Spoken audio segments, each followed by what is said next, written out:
What's the worst thing you've heard someone say about the deceased at their funeral?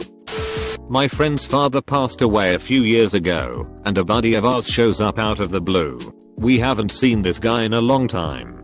We would send him texts, call him, send Facebook messages, but he never responds. So anyway, he shows up at the funeral and our friend says, "What the hell, Brian? My father has to die for you to hang out." There was no funeral for him.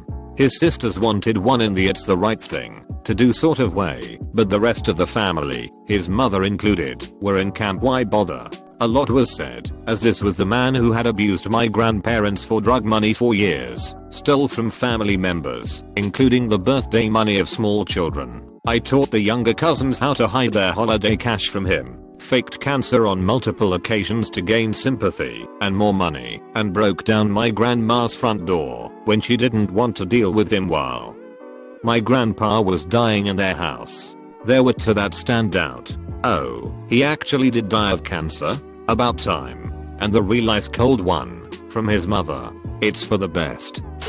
Everyone stood up and spoke about how much they missed him, and what a great man, friend, and leader he had been. His daughter stood up to speak last and said, "I don't know who you people are talking about because my father was nothing like that to me my whole life."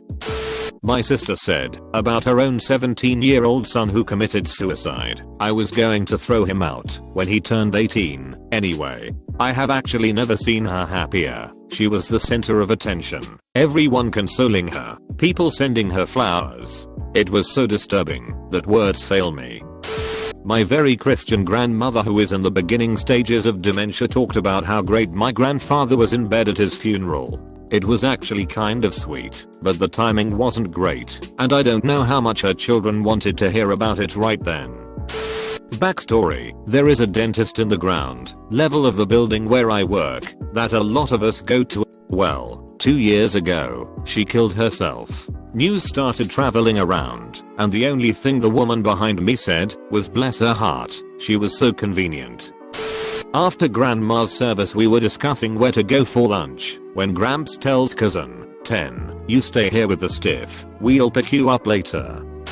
I loved him from my grandmother about my grandfather. Backstory: she was the babysitter, 16 years, for him, 26 years, and his first wife. He fell in love with her, divorced and married my grandmother.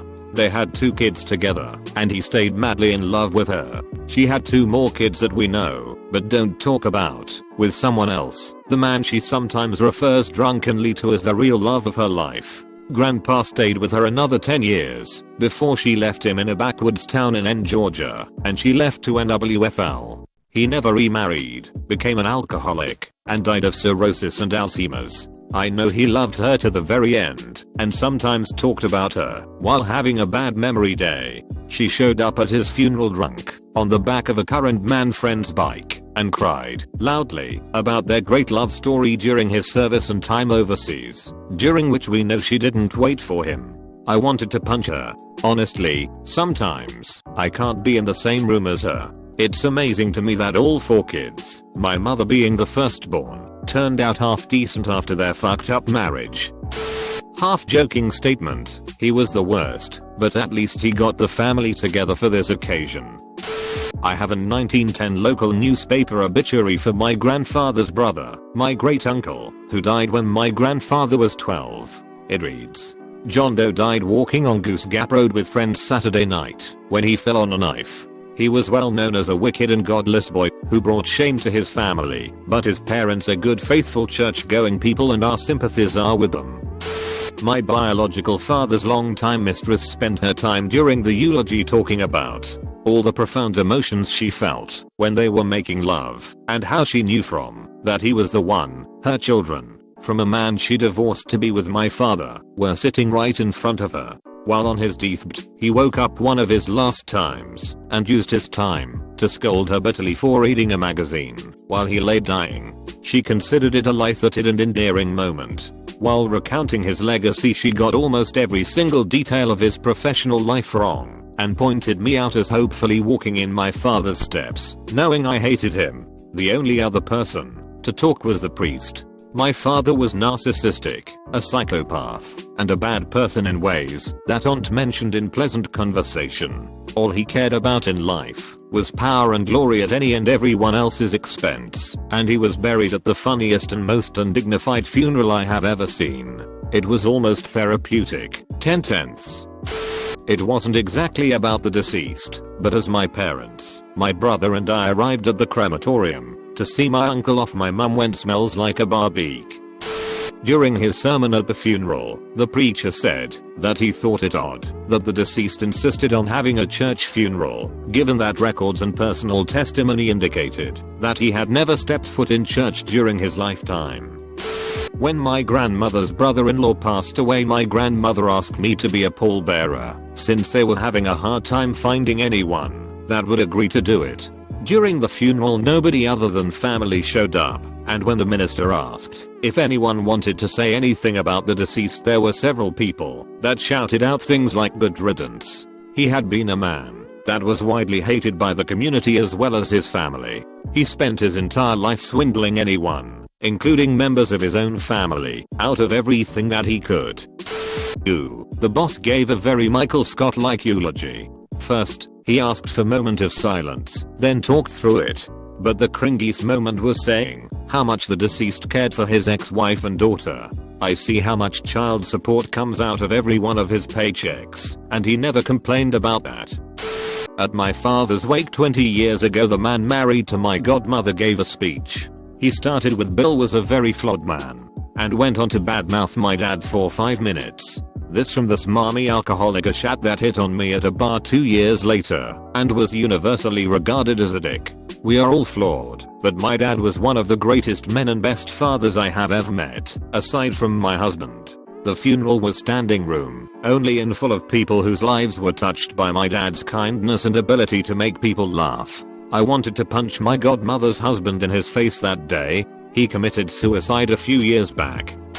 Back in high school, we had etiquette class. One year we spent learning about the proper etiquette for funerals, and the biggest two things she taught us were to not make it about ourselves, and to never say the words "at least" to a grieving person. The next year we go to her husband's funeral and someone says to her, "At least you taught us all the funeral crap last year." Needless to say, that kid did not end up passing the class. We can always hope our understanding of heaven is wrong. Priest, speaking about a deceased friend who was an atheist, but his parents insisted on a church funeral. He said it repeatedly, and in different ways, implying that it was a shame he was going to burn in hell. A great friend of mine died a couple years ago. He was known for his amazing sense of humor and the sound of his laugh. When his wife asked me to speak at his funeral, I started thinking about how, if he were alive, and we were going to someone else's funeral, he'd figure out how to have fun. So I played a game and opened it up to his friends, challenging them to give me a word I had to work into the eulogy. In the end, I came up with the word myself. As soon as I thought of it, I knew he would have used it. The word was ejaculation. I won the challenge. When my grandfather died, there was no funeral because literally no one had anything nice to say or remember about him. He sexually abused me and his daughter. He beat his wife and sons. He was unemployed for months at a time and didn't do anything to support his family, and he was a racist swine. After his wife, my grandma, got his ashes back, we all went back to her house and talked about stuff and had a good time. It was honestly the happiest I've seen that side of my family act in a long time. Me and my cousin were late to my granddad's funeral because we took his pork box for a spin before it was repossessed. We showed up and quite a lot of people were pissed. To which my cousin said out loud, "Only had one chance to drive that car before it gets taken away forever." A few sniggered, but quickly shut up. Being fair, my granddad was a fucking dick.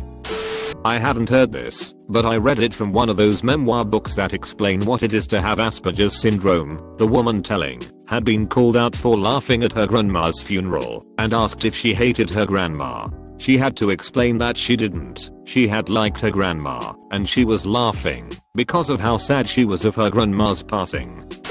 I've posted this before, but during the visitation before my grandmother's funeral, a man from her condo sat down beside my cousin, pointed directly at the urn, and said, "Is that your mom buried in there?" Unrelated to my grandma, but the same jackass also complained during the lunch at the funeral when my mom and I were packing up our stuff and leaving. We brought punch bowls and a cooler, and he was bitching that he wanted a drink, but we had to take it away. Took everything in me to not scold his dumpy ass in front of everyone. Not me, but my father went to the funeral of a man he knew while growing up. The preacher said he could tell by looking down on the deceased in the casket that he had went to hell. Then proceeded to preach a sermon about how it was necessary to live a morally upright life so that the people present didn't go to hell like the deceased man had. Some friend I used to have in high school suffered from depression and autism issues. He was a nice, lovable guy who wasn't that smart, but always tried to make everyone feel better. One day he stops coming to school for a few days and me and some other friends begin to suspect something. Turns out he killed himself. The family invite my family to the funeral because I was one of his only friends. At the funeral, the vicar blatantly and irremorsefully talks about how this guy was a sinner for killing himself and trying to preach from the Bible. This is why I'm now an atheist. This happened at my elderly grandmother's funeral. I guess to deal with the grief, my grandfather told everyone he approached the very graphic details of her death. We don't know what exactly caused her death, but we suspect some sort of intestinal blockage, including describing what her vomit looked like. I stayed near him, so I could always hand him tissues, but let me just say hearing every detail about my grandmother's death multiple times at her funeral was not fun. After my grandmother and grandfather both passed in their homes, about 2 years apart, we all gathered up at their property. My dad, with absolutely no shame or foresight, says in front of everyone, "God, I just want to burn this damn eyesore down now," in regards to their home.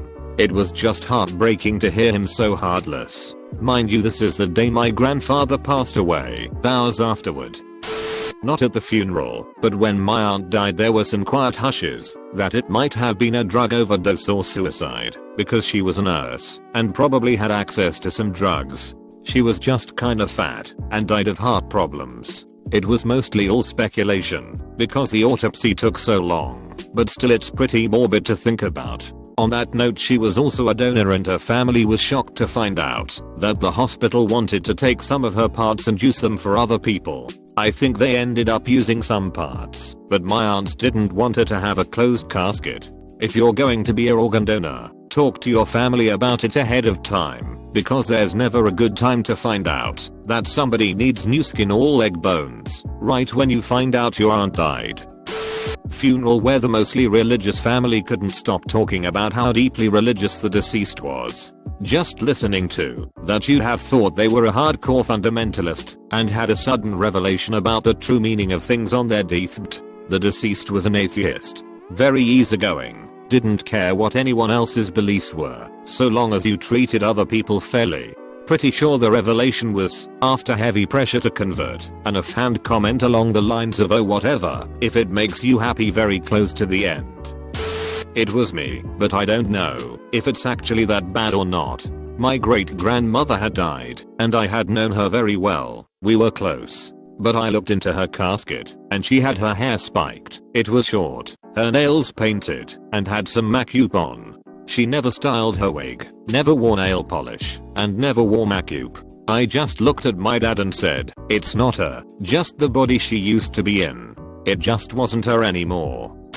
Same story as a lot of other comments. Priest/minister whatever went on about how we all needed to accept God because our family friend was definitely in hell. Someone threw their phone at him and got him right in the throat. You could say that shut him up pretty quick. Some wankstain very loudly informed the entire funeral party that my grandmother, whose funeral we were attending, used to give blowjobs for a $5. My grandfather punched him, and a good old-fashioned bar brawl broke out. When the cops arrived, my grandfather advised that we say we weren't involved, whilst being covered in someone else's blood. When the various people were telling nice stories and eulogizing my wife's grandmother, all she had to say on the subject was, "Who is this woman they are talking about? We must be at the wrong funeral. The grandmother I had was a psychotic bitch, not this loving, God-fearing saint these people are talking about. I came here to see her dead body with my own two eyes, so I know she didn't just lie to spite me." Let's go. These people are fucking crazy. I'd spit on her grave, but I might have to talk to a relative. I was like, damn. You have to be 10 different kinds of awful for people to show up at your funeral just to make sure you are actually dead.